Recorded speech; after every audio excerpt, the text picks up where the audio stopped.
ಆತ್ಮೀಯ ವಿದ್ಯಾರ್ಥಿಗಳೇ, ನಾವು ಇವತ್ತಿನ ತರಗತಿಯಲ್ಲಿ ಮತ್ತೆ ಸೂರ್ಯ ಬರುತ್ತಾನೆ ಈ ಪದ್ಯದ ರಚನಕಾರರಾದಂತಹ ಡಾಕ್ಟರ್ ಲೋಕೇಶ ಅಗಸನಕಟ್ಟೆ ಇವರ ಕವಿ ಪರಿಚಯವನ್ನು ನೋಡೋಣ. ಡಾಕ್ಟರ್ ಲೋಕೇಶ ಅಗಸನಕಟ್ಟೆಯವರು ಸುಮಾರು 1958ರಲ್ಲಿ ಜನಿಸಿದರು. ಲೋಕೇಶ ಅಗಸನಕಟ್ಟೆರವರು ದಾವಣಗೆರೆ ಜಿಲ್ಲೆಯ ಅಗಸನಕಟ್ಟೆ ಎಂಬಂತಹ ಗ್ರಾಮದವರಾಗಿದ್ದಾರೆ.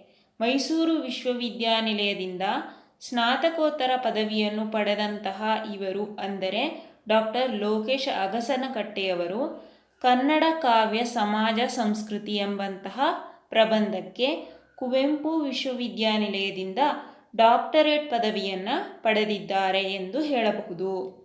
ಪ್ರಸ್ತುತ ಇವರು ಚಿತ್ರದುರ್ಗದ ಕನ್ನಡ ಸ್ನಾತಕೋತ್ತರ ವಿಭಾಗದ ಮುಖ್ಯಸ್ಥರಾಗಿ ಕಾರ್ಯವನ್ನು ನಿರ್ವಹಿಸುತ್ತಿದ್ದಾರೆ ಎಂದು ಹೇಳಬಹುದು. ಇದಿಷ್ಟು ಡಾಕ್ಟರ್ ಲೋಕೇಶ ಅಗಸನಕಟ್ಟೆರವರ ಕವಿ ಪರಿಚಯವಾಗಿದೆ.